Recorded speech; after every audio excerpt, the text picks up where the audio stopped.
अब देखो sir question ये वही है, बस इसकी फॉर्म बदल दी। हमें बोला अगर वर्क, एक्सेलरेशन और टाइम को फंडामेंटल क्वांटिटीज मान लें, ठीक है, तो लेंथ की डायमेंशन क्या होगी? बिल्कुल लैंग्वेज बदल दी, लैंग्वेज बदल दी। मतलब हमें पहले क्या करते थे, वर्क को हम एक्सप्रेस करते थे लेंथ की टर्म्स में, बिल्कुल। अब हमें लेंथ को बोल रहा है वर्क, एक्सेलरेशन और टाइम की टर्म्स में। बेसिकली ये डिराइव्ड क्वांटिटी की तरह यूज करते हैं। बिल्कुल बिल्कुल। मतलब मैं शुरुआत यही करूंगा अब कि मुझे चाहिए L किसकी टर्म्स में? W, A और T, A और T की टर्म्स में। करेक्ट। अब यहाँ A ऑलरेडी है तो मैं PQR मान लेता हूं। बिल्कुल सर, ये मैंने मान लिए पावर ये। अब दोबारा से इसकी मैं डायमेंशनल फॉर्मूले इक्वेट करूं तो M0 L T0 correct sir, equal to work, work sir energy वाले लिख देते हैं हम, बिल्कुल, ml2 t-2 जी, power P, acceleration LT-2 correct, power Q और T यहाँ पे टाइम T पावर R जी। अब अगर हम देखें यहां से हमारे पास आ गया M की पावर P, करेक्ट सर, और तो कहीं M है नहीं, बिल्कुल, L की पावर आ गई 2P, बिल्कुल, बट यहां से Q भी आ गया, करेक्ट, प्लस तो Q प्लस हो Q आ जाएगा। गया। बिल्कुल सर, अब T पे आ जाते हैं, T की पावर हो गई -2P, बिल्कुल, और यहाँ से -2 और -2 की और मिल गया हमें, बिल्कुल, और एक और आ जाएगी सर, और आगे एक और आ गया R equal to M0 L1 T0। अब दोबारा से देखते हैं सबसे कम वेरिएबल कहां पे है? M के ऊपर सबसे छोटा है वो, बिल्कुल, तो सबसे पहले हम P को निकाल पाएंगे डायरेक्टली। करेक्ट सर, तो P हमारे पास यहां से आ गया किसके बराबर? 0। अब हमारे पास दो वेरिएबल यहां है, बिल्कुल सर, तो उसी ऑर्डर में चलते हैं। 2P प्लस Q किसके बराबर? 1। P तो 0 है तो Q1 आ तो Q किसके बराबर आ गया? 1 के बराबर आ गया। Correct sir. अब हम आते हैं लास्ट, टाइम की पावर्स को कंपेयर करते हैं, टाइम उधर 0 है, और यहां पावर क्या है? 0। अब P हमें ऑलरेडी पता है 0, करेक्ट सर, Q हमें पता है 1, करेक्ट, और R हमें मिल गया। जी, सो ये आ गया R किसके बराबर? 2। तो मतलब ये जो फाइनली हम लेंथ को एक्सप्रेस कर पाएंगे, किस तरह एक्सप्रेस कर सकते हैं लेंथ को? Length is proportional to work raise to power 0, correct, then acceleration raise to power 1, बिल्कुल, acceleration and T raise to power 2। Again बच्चों घूम फिर के x equal to half AT square दिख रहा होगा यहाँ पे कहीं? बिल्कुल सर, हाफ AT स्क्वायर बन रहा है। तो ये एक और एग्जांपल हमने ले लिया जिसमें हमने एप्लीकेशन से एक फॉर्मूला डिड्यूस कर दिया। करेक्ट, यहाँ पे ये हमारा फंडामेंटल क्वांटिटी होता है ऑल्दो, बट इस बार हमने इसको डिराइव्ड की तरह ट्रीट किया। बिल्कुल, ठीक है सर, आगे देखें। एक और क्वेश्चन आ गया सर। बिल्कुल सर, यही यहाँ पे बिल्कुल वही डेरिवेशन जैसा फॉर्मूला है, बिल्कुल वैसा ही क्वेश्चन।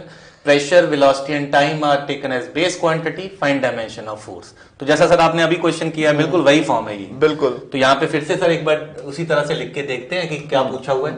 फोर्स की डायमेंशन पूछी हुई है, यानी फोर्स जो है उसका रिलेशन डिड्यूस करना है इन टर्म्स ऑफ सर हमें प्रेशर, वेलोसिटी और टाइम। तो फिर से हम पावर्स अज्यूम कर लेते हैं, वही रिपीट हो रहा है। तो यहाँ पे फिर से मैं ABC यूज कर सकता हूँ सर, A, B और C। बिल्कुल। अब हम इसकी डायमेंशनल फॉर्मूले लिखते हैं। तो यहां से डायमेंशनल फॉर्मूला सर इसका हो जाएगा MLT-2। ये तो हमारा फोर्स हो गया, करेक्ट। और इसी फोर्स को अगर हम L² से डिवाइड करते तो प्रेशर आ जाता है। तो ये बन जाएगा ML पावर -1 T पावर -2। ये सर हमारा A हो गया। बिल्कुल। और वेलोसिटी ये तो हमें अब याद ही हो गया होगा, LT पावर -1 B, और T की पावर हमारे पास सर हो गई C। अब फटाफट हम इनकी पावर से लिख लेते हैं, थोड़ा ध्यान से। M की पावर सर देखें, इधर से A आ रही है, इन दोनों में से तो है ही कुछ भी नहीं। M की पावर A हो गई। L की पावर अगर देखें तो यहां से तो आ रही है -A, और एक यहां से आएगी +B। बिल्कुल, बस यही, यहां तो तीसरे में है ही नहीं। और T की पावर अगर मैं देखूं तो T की पावर है -2A, तो पहले से आएगी, दूसरे से सर आएगी -B, और तीसरे से आएगी +C। बिल्कुल। और इधर हमारे पास वही है MLT पावर -2। अब सर जैसे आपने बोला कि इस तरह से कंपेयर करें कि जिसमें हमारे आसानी रहे, सबसे छोटे वाला पहले देखें। तो मैं M का कंपेयर कर दूं सर पहले। बिल्कुल। तो M का A है इधर, उधर 1 है, तो A बराबर मेरे पास सर आ गया सबसे पहले 1। नेक्स्ट सर किसी भी ऑर्डर में चल सकते हैं। तो मैं L का कंपेयर कर रहा हूं, इधर से आएगा -A +B, और उधर सर हमारा L1 के बराबर है। बिल्कुल। तो यहां से हमारे पास जो B है वो A+1 हो गया, तो B हमारे पास हो गया सर 2 के बराबर। और ये हमारे पास दो क्वांटिटीज हमने कैलकुलेट कर ही ली, आखिरी एक क्वांटिटी रह गई है T। तो T अगर सॉल्व करूं तो मेरे पास -2A minus B plus C equal to sir -2 हो गया। बिल्कुल। अब इसमें वैल्यूज पुट कर देता हूं, ए हो गया 1 तो ये -2 हो गया, बी की वैल्यू फिर से 2 है तो यहाँ पे -2 माइनस सिंबल है, प्लस सी इक्वल टू -2। तो यहां से इसको सॉल्व करूंगा तो सी मेरे पास सर 2 आ जाएगा। बिल्कुल। तो फाइनल आंसर सर लिखते हैं अपन इसका। तो एफ जो हमारे पास आया है that is proportional to P की पावर ए यानी 1 हो गया, तो ये तो 1 ही है, और v का पावर b मानी 2 हो गया तो इसको मैं 2 लिख देता हूं, और सर t का पावर c यानी 2 t का पावर 2। तो ये हमारे पास फाइनल आंसर बिल्कुल उसी मेथड से हम सॉल्व कर रहे हैं जो शुरू से कर रहे थे। हमने 4 क्वेश्चन ले लिए इसी के ऊपर बेस्ड, क्योंकि इस पे आने की संभावना भी ज्यादा होती है। बिल्कुल सर बिल्कुल। तो जब डायमेंशंस की हम बात करते हैं तो बेटा डिड्यूस करने वाले क्वेश्चंस का ध्यान रहे। इसको कई बार अलग फॉर्म में भी हम क्वेश्चन बन जाता है कि हमसे बोलता है कि क्या हम प्रेशर, वेलोसिटी और टाइम को इंडिपेंडेंट क्वांटिटीज मान सकते थे या नहीं मान सकते थे, उसको भी हम आगे देखेंगे। यहां तो हमें बोल दिया कि इनको फंडामेंटल क्वांटिटीज मान ली, फिर फोर्स का निकालिए, इस तरह की भी हम चर्चा आगे करेंगे। चलो बेटा आगे बढ़ते हैं, मूविंग ऑन। अब इसकी कुछ लिमिटेशंस, क्या कंस्ट्रेंट है इसके डायमेंशनल एनालिसिस के। तो सबसे पहले मैकेनिक्स में अगर हम बात करें, the formula for a physical quantity depending on more than 3 physical quantities can not be derived. बिल्कुल सर। ऐसा क्यों हो जाता है? क्योंकि अगर हम बात करें अननोन, यूजुअली मैकेनिक्स में मैक्सिमम एम, एल और टी में होता है। बिल्कुल सर। टेम्परेचर थर्मोडायनेमिक्स में आ जाता है, करेक्ट है ना। मैकेनिक्स में यूजुअली एम, एल, टी में बात करते हैं। तो जब हम कंपेयर करेंगे, एक बार एम की पावर करेंगे, एक बार एल की और एक बार टी की, करेक्ट, तो 3 इक्वेशन बनेंगी सर। बिल्कुल सर। और अगर इक्वेशन 3 बनती है तो मैक्सिमम वेरिएबल भी कितने होने चाहिए? 3 ही होने चाहिए। अदरवाइज वेरिएबल ज्यादा, इक्वेशन कम, तो मैथ्स की लिमिटेशन आ जाएगी। लीनियर इक्वेशन आपने पढ़ी है। बिल्कुल सर। सो हमेशा ध्यान रहे, मैकेनिक्स में हमेशा डिपेंडेंसी 3 या 3 से कम क्वांटिटी पे हो। बिल्कुल सर। जो इससे पहले हम क्वेश्चन भी कर रहे थे, उनमें भी हमारी अगर एक इक्वेशन और आ जाती तो लेफ्ट हैंड साइड हम कंपेयर किससे करते, तो वो सॉल्व ही नहीं हो पाता। बिल्कुल। नेक्स्ट इसमें ये भी बोला हुआ है कि this method can only be used if dependency is of multiplication type. वो भी देख सकते हैं सवालों में बच्चों, हम जब कंपेयर कर रहे हैं या सॉल्व कर रहे हैं तो हमें मल्टीप्लिकेशन टाइप की ही डिपेंडेंसी चाहिए। बिल्कुल। अगर सम होता या डिफरेंस होता तो इस तरह के प्रॉब्लम हम सॉल्व ही नहीं कर पाते। लॉगरिथमिक होता, एक्सपोनेंशियल होता, बिल्कुल नहीं सॉल्व। साइन वाले भी हम उसमें डिराइव नहीं कर पाएंगे। बट आपको मॉड्यूल में भी क्वेश्चन मिलेगा इस तरह का, जहां पे अलग अलग दे रखा होगा और बोला होगा कौन सा हम निकाल सकते हैं। एक्सपोनेंशियल होगा, ट्रिग्नोमेट्रिक होगा, लॉगरिथमिक होगा, केवल प्रोडक्ट वाला हम निकाल पाएंगे। बिल्कुल, प्रोडक्ट टाइप होना चाहिए, पावर चाहे कोई भी। हाँ, एडिशन वाला भी नहीं निकाल पाएंगे हम। करेक्ट, क्योंकि हम डिपेंडेंसी तो पावर कंपेयर करके कर रहे हैं। बिल्कुल सर। तो इस तरह की इक्वेशन हम नहीं सॉल्व कर पाएंगे, यानी इस तरह की डिराइव नहीं कर पाएंगे। हाँ, करेक्टनेस चेक कर सकते हैं इसकी, बिल्कुल, बट ये डिराइव नहीं हो पाएगी। तो ये डिराइव नहीं हो पाएगी। डिराइव इंडिविजुअली कर पाओगे, या तो आप एस को यूटी के टर्म्स में डिराइव कर पाओगे, करेक्ट, या फिर एस को आप एटी स्क्वायर के टर्म्स में डिराइव कर पाओगे, करेक्ट। बट कंबाइंड एडिशन वाली डिराइव नहीं कर पाओगे। ध्यान रहे बेटा, मॉड्यूल का सवाल है। चलिए आगे आ जाते हैं। थर्ड बोला गया, formula containing exponential, trigonometric and logarithmic can not be derived. Correct, अभी बता दिया गया इंपॉर्टेंट पॉइंट। यानी सर ये इक्वेशन जो है x equal to a sin omega t, ये इक्वेशन जो है इसको मैं डिराइव नहीं कर पाऊंगा। नहीं, है ना, ये मजबूरी है। इस डायमेंशन एनालिसिस से केवल चेक हो सकता है, डिड्यूस नहीं हो सकता। तो कई बार बच्चे इसको गलत ही समझ लेते हैं। यहाँ पे प्रोडक्ट मत बच्चों समझ लेना इसको, मतलब यहाँ पे ये है कि ये प्रोडक्ट नहीं है दोनों वेरिएबल्स का, वेरिएबल तो अंदर है। हाँ, ये तो फंक्शन है हमारे पास, है ना, तो ये डिराइव नहीं कर पाएंगे। Formula containing more than 1 terms which are added or subtracted cannot be। बेटा अभी मैंने उदाहरण दे दिया ऊपर ही, I've given you the example। बिल्कुल ठीक है ना, ये भी हम डिराइव नहीं कर सकते।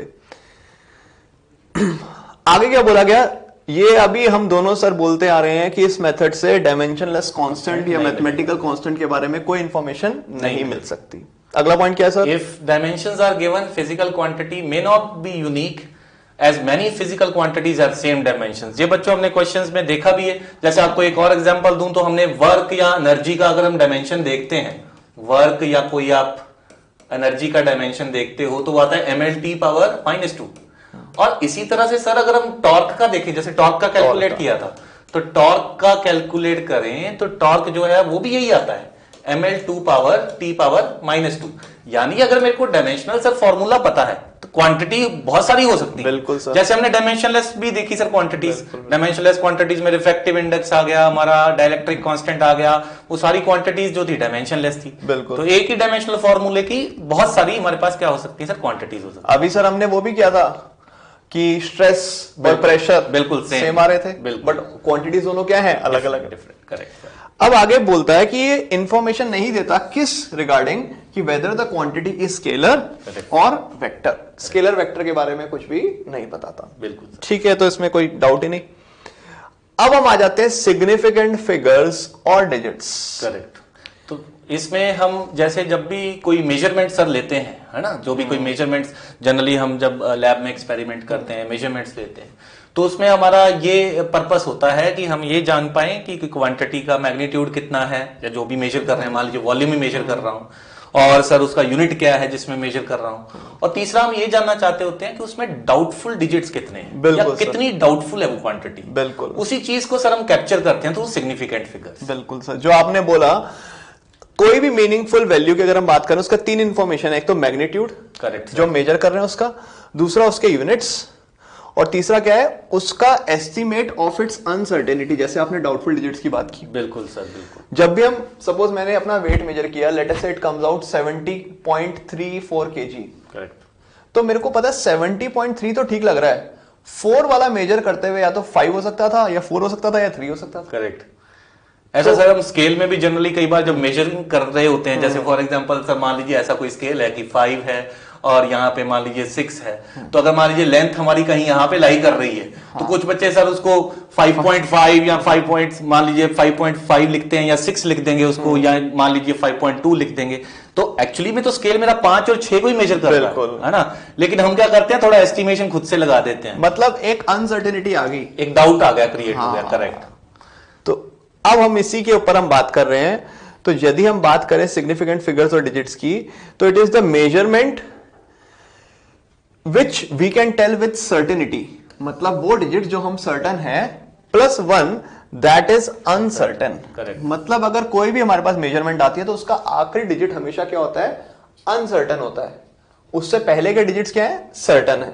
उन सबका नंबर जो है दैट इज सिग्निफिकेंट फिगर्स, उन सबका total number collection that is called as significant figures.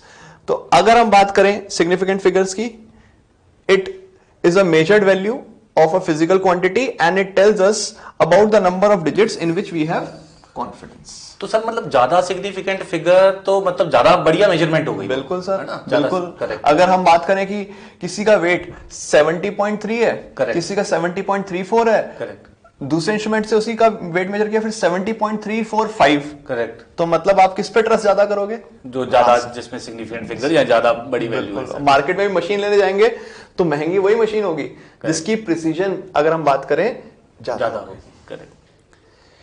तो यही थर्ड क्या है sir point, larger the number of वही जो सर हम डिस्कस कर रहे हैं, larger the number of significant figures greater is the accuracy. बिल्कुल सर, बिल्कुल।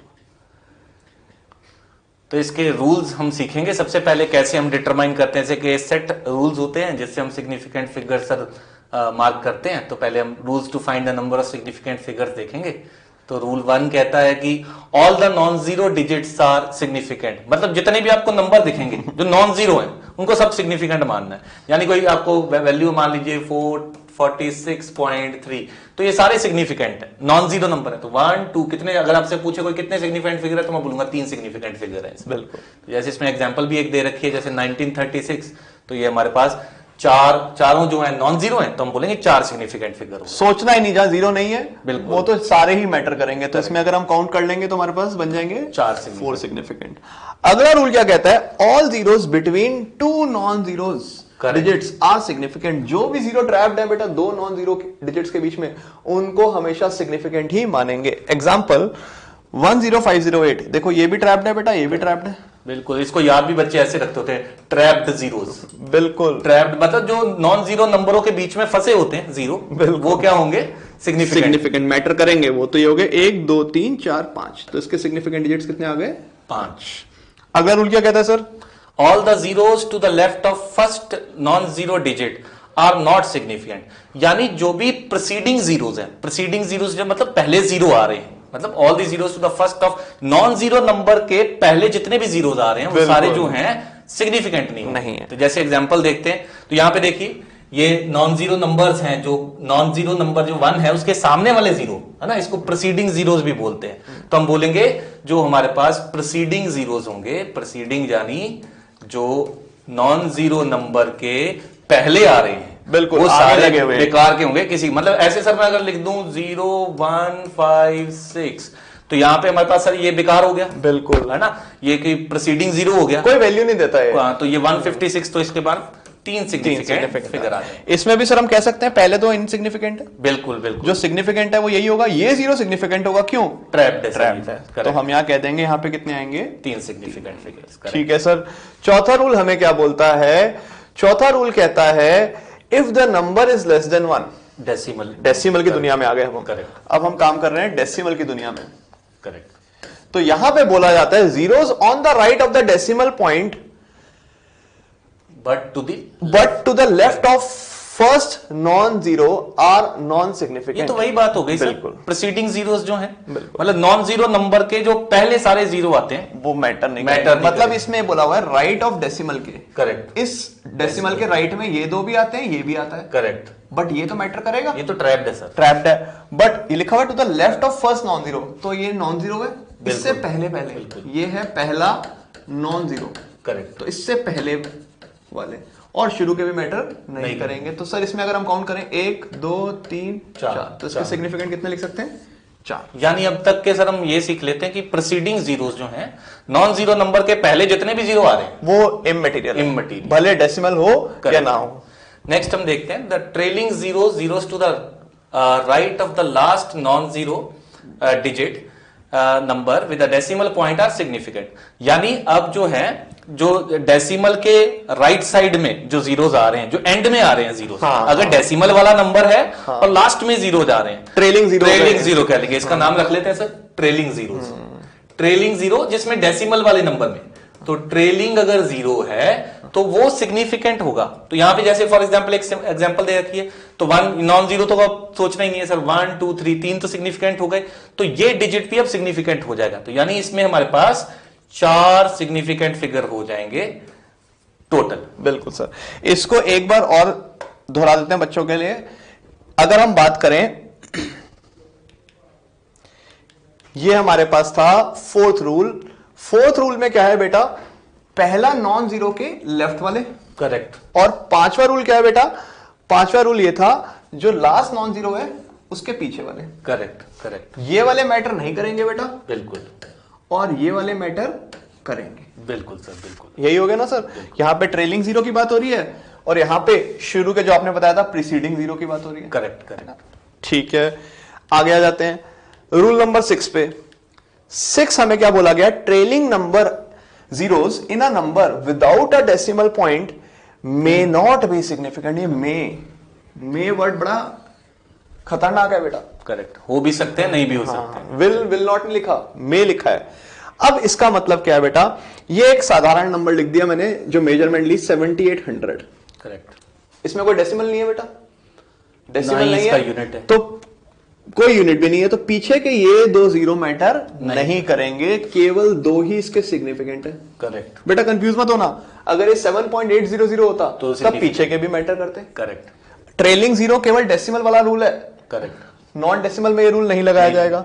बट ये कब मैटर कर सकते हैं? छोटा सा पॉइंट है, जब हमने यूनिट भी लगा दिया हो। करेक्ट, करेक्ट, मतलब सर अगर इसमें 7800 मीटर लिख दें तो अब यूनिट आ गया, 4 तो क्या सर अब इनको भी हम काउंट करेंगे? करेक्ट, बिल्कुल सर, तो अब हमारे पास कितने आ जाएंगे? 4 आ जाएंगे। करेक्ट, करेक्ट, तो मतलब सर अगर मैं बोलूं 8004,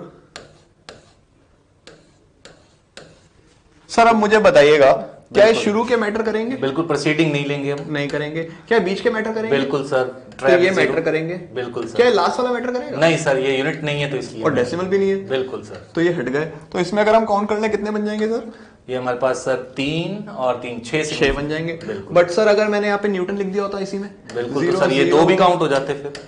अच्छा, ये न्यूटन लिखने पे काउंट हो जाएगा, क्या ये भी काउंट हो जाएंगे? नहीं सर, ट्रेलिंग प्रीसीडिंग जीरोस तो हम हमें कभी काउंट नहीं होंगे, यूनिट हो या ना हो। Correct. अंत वाले जीरो की हम चर्चा कर रहे हैं, तो ये तो थे ही। करेक्ट, अब ये भी काउंट करेंगे, तो अब कितने हो जाएंगे? 8 हो जाएंगे। Correct sir.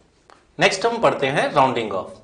तो कई बार बच्चों क्या होता है कि हमारे पास जो मेजर्ड वैल्यू है, जो एक्सपेरिमेंट से हमने वैल्यू कैलकुलेट करी होती है, वो हमें बहुत सारे डिजिट्स तक एक्सपेरिमेंट में दे दी जाती है, या हम उसके बहुत सारे डिजिट्स तक उसे कैलकुलेट कर लेते हैं। तो हमें क्या होता है कि एग्जामिनर या जो भी हमें कोई पूछ रहा है तो वो एक अप टू सर्टेन डिजिट्स तक या सर्टेन सिग्निफिकेंट फिगर्स तक ही उस वैल्यू को जानना चाह रहा होता है। तो उस केस में क्या करना होता है कि हमें क्वांटिटी को छोटा करना होता है या एक लिमिट तक उसे बताना होता है। मान लीजिए कई बार ऐसा होता है कि हमारे पास 10 डिजिट का एक नंबर है, तो हमें बोल रहा है वो कि 4 डिजिट तक या 4 सिग्निफिकेंट फिगर तक ही उसका आंसर बताओ। बिल्कुल। तो उस तरह की क्वांटिटी को हमें नैरो डाउन करना होता है। तो उसके लिए हम ये प्रोसीजर यूज करते हैं, दैट इज राउंडिंग ऑफ। तो उसके लिए हम कुछ रूल्स पहले देखते हैं। तो जैसे रूल नंबर 1 देखते हैं, if the digit to be rounded off is more than 5 then the proceeding digit is increased by 1। यानी जिस नंबर को आप राउंड ऑफ कर रहे हो, अगर वो नंबर जिस नंबर को राउंड ऑफ कर रहे हो अगर वो मोर देन 5 से बड़ा है तो प्रोसीडिंग डिजिट को 1 से बढ़ा देते हैं। जैसे फॉर एग्जांपल अगर मेरे पास इस तरह का नंबर है 63.78 और मेरे को कोई बोल रहा है कि इसमें सर 3 ही सिग्निफिकेंट फिगर चाहिए, बिल्कुल। तो 3 सिग्निफिकेंट फिगर के लिए गिनते हैं पहले। तो ये 1 हो गया, ये 2 हो गया, ये 3, तो इतने सिग्निफिकेंट फिगर चाहिए, उसको आगे की जरूरत ही नहीं है। तो हमें मान ली मतलब इसको राउंड ऑफ करना है, मतलब इसको आगे की क्वांटिटी नहीं चाहिए, मतलब एलिमिनेट करना है। एलिमिनेट। तो मैं उसके गोला बना देता हूं जिसको हटाना है। तो मैंने इसको जानना कि ये चाहता ही नहीं हूं मैं, तो इसके लिए इसको हटाने के लिए ये रूल है कि जिसको हटा रहे हो 5 से अगर बड़ा है तो उसके पहले वाले नंबर को 1 से बढ़ा दो। बिल्कुल। यानी 7 को 1 से बढ़ा देते हैं। तो हमारा जो इसका राउंडिंग ऑफ के बाद आंसर आएगा दैट विल बी 63.7 को 1 से बढ़ा दिया 8। तो ये हमारे पास 3 सिग्निफिकेंट फिगर आ गए। बिल्कुल।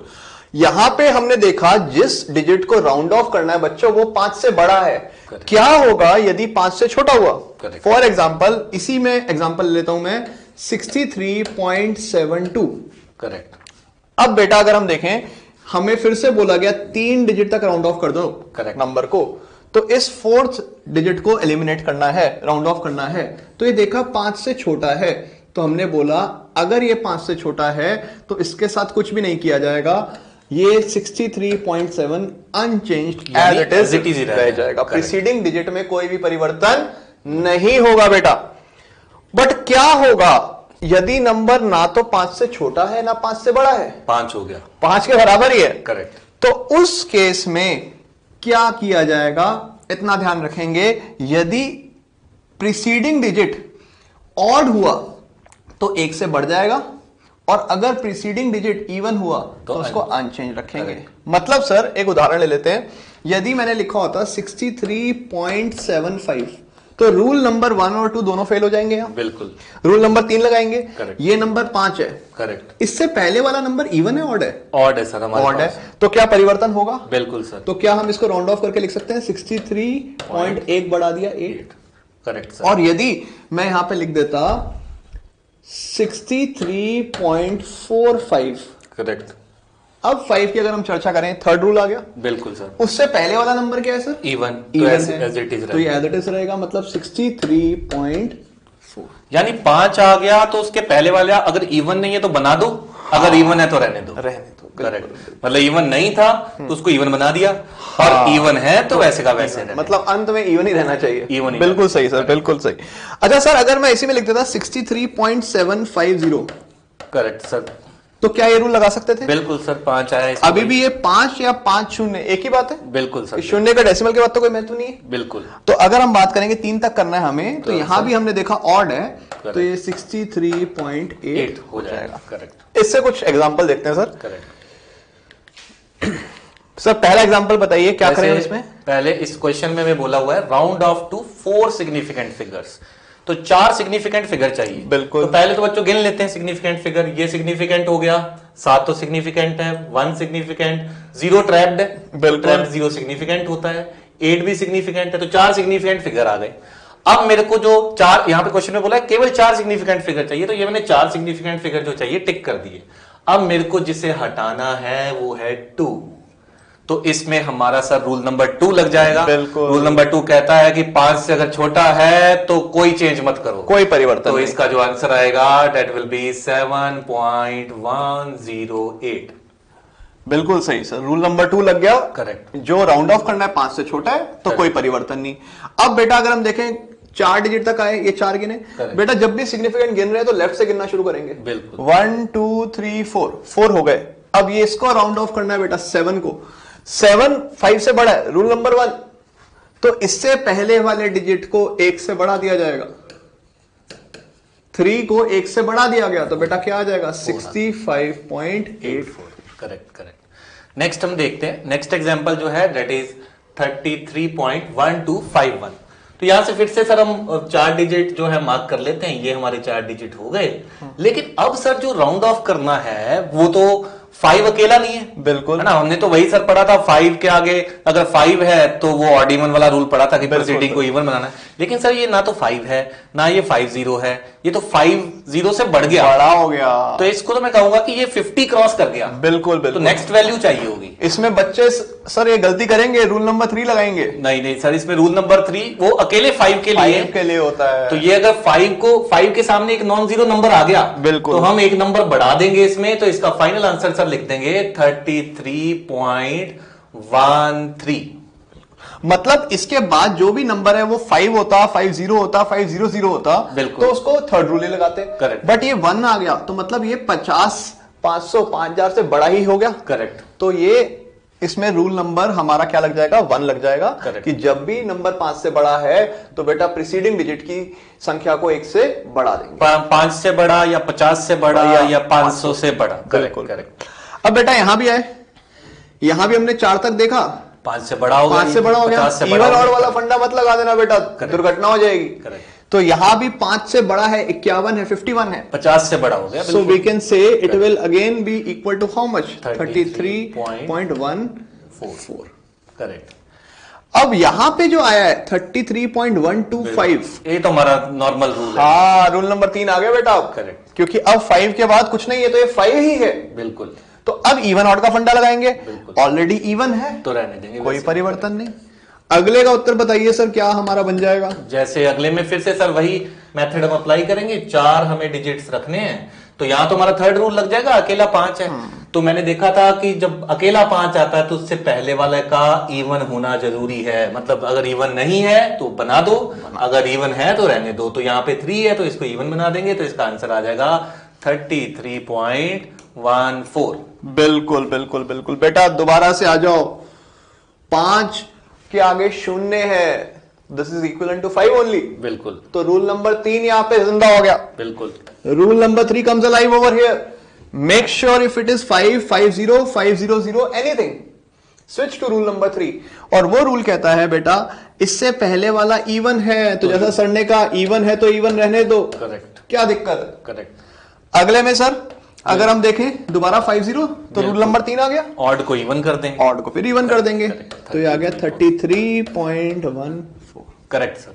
आई थिंक बढ़िया से समझ गए बच्चे कि सिग्निफिकेंट डिजिट्स को हम कैसे राउंड ऑफ कर देते हैं।